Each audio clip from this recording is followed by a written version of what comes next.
Hello everyone. Today I will introduce Extract Roads by Deep Learning.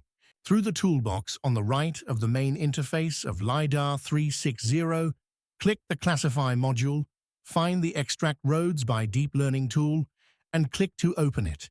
You can also search directly for Extract Roads by Deep Learning in the toolbox and click to open the tool.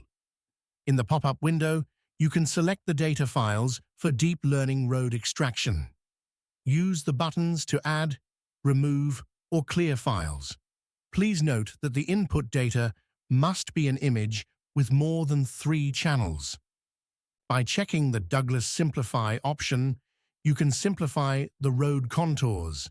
The larger the distance threshold you set, the more significant the simplification effect will be. Checking Delete when length shorter than will delete road contour lines shorter than the specified length based on the parameters you set. After completing the above steps, set the output path and format for the vector file in the output path section. You can choose from SHP, GPKG, or DXF formats. Click OK to output the file, and the road extraction process is complete. Then, if you have point cloud data corresponding to image file, you can use Classify Road class using Classify by Region function. That concludes the road extraction process. Thank you for watching.